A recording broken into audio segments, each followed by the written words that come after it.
They say the most powerful lessons don't come from classrooms. Sometimes they come from the most unexpected people. At Crestwood Academy, a prestigious school for the wealthy, no one paid attention to the janitor.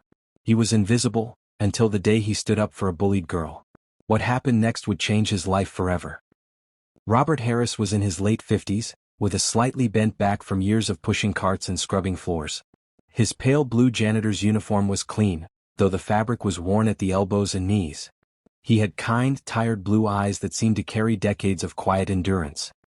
Every morning before sunrise, Robert mopped Crestwood Academy's marble floors until they shone. It was his favorite time, before the noise, before the arrogance of the students filled the halls. Crestwood Academy wasn't just any school. It was a fortress of privilege built on old money and family legacies. The children of CEOs, politicians, and business tycoons walked its halls as though the world belonged to them. To them, Robert was just the janitor. A background figure. Invisible. But Robert didn't mind. He had learned to live quietly, blending into the background. His dignity came not from recognition but from doing his work well. One Tuesday afternoon, Robert was refilling cleaning supplies near the history wing when he heard something: sharp laughter. Not the joyful kind, but the cruel, mocking kind that made his stomach sink. He followed the sound to the stairwell landing, a hidden corner where students often misbehaved.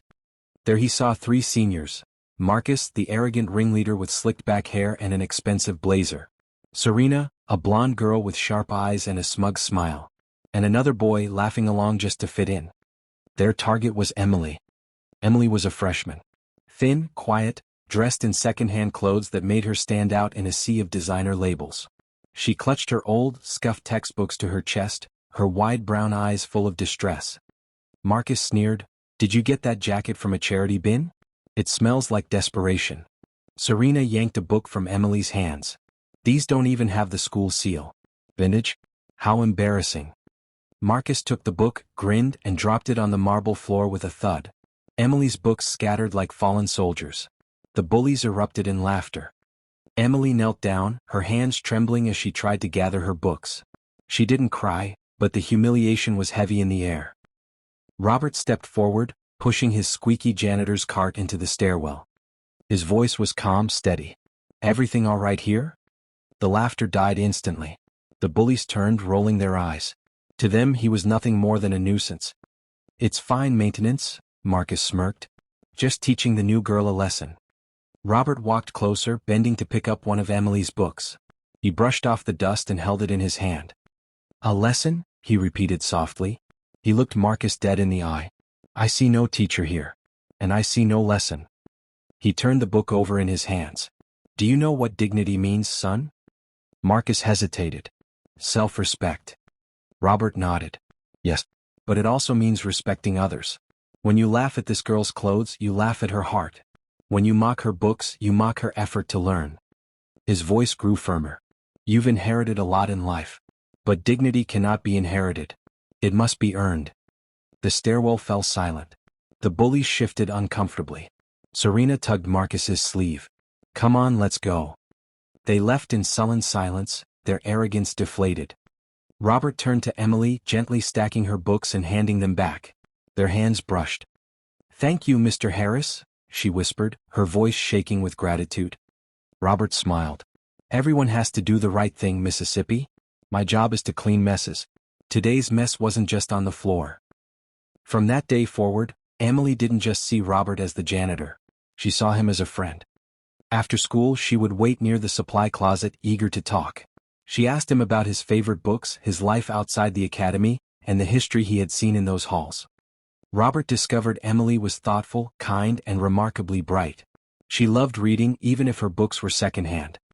One day Robert asked, "Why don't you just ask your parents for new clothes or new books?" Emily looked down at her worn sneakers. "My parents want me to understand the world outside our bubble. To know what it's like to be judged for who I am, not what I have. I only trust people who see me when I'm invisible." Robert understood better than anyone. He had spent his whole life being invisible. And he respected her more than ever. But Marcus and his friends didn't forget the humiliation. They started targeting Robert instead. Spilled drinks left in his hallway. Sticky messes poured deliberately onto the marble floors. And soon, the complaints started. One day Robert was summoned to the administrator's office. Mrs. Peterson, stern and cold, didn't even look up from her papers. "Mr. Harris, I've received complaints that you've been interfering with students. Parents are upset.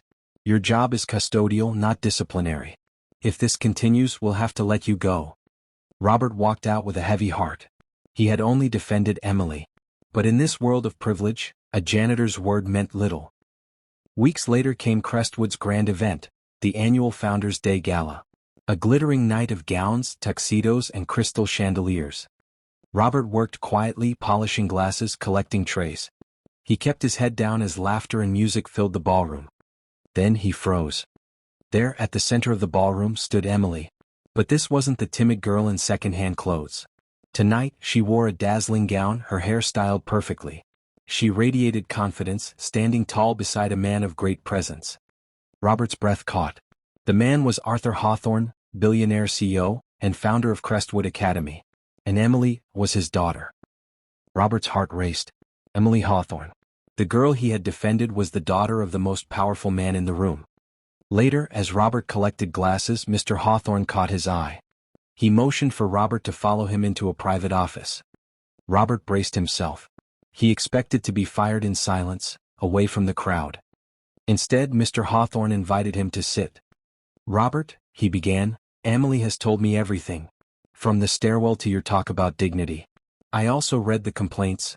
Parents demanded your termination." Robert lowered his eyes. "I understand, sir." But Mr. Hawthorne leaned forward. His voice softened. "Emily came here under disguise. I wanted her to see the world without privilege. To know who would treat her with kindness when she seemed to have nothing. You, Robert, were the only one who did. You taught her dignity is worth more than money." Mr. Hawthorne opened a drawer and slid an envelope across the desk. "I'm creating a new position at the Hawthorne Foundation. Director of Facilities and Ethical Oversight. It's executive level, Robert. Salary, benefits, pension. Because you've shown the leadership this academy desperately needs." Robert stared stunned. "Sir, I'm just a janitor. I don't have the degrees." Mr. Hawthorne smiled. "You have the character. That's the only degree that matters here." Tears welled in Robert's eyes as he realized his life had just changed. For years he had been invisible. Now he was not only seen, he was valued. "Thank you, sir," he whispered. Mr. Hawthorne shook his hand firmly. "No, Robert. Thank you. You taught my daughter the greatest lesson of all." That night, Robert left the academy's ballroom with his head held high. He was still the janitor who had once cleaned the floors. But now he was also the man who had taught a billionaire's daughter the meaning of dignity. Because in the battle between arrogance and humility, wealth and worth, true dignity always prevails.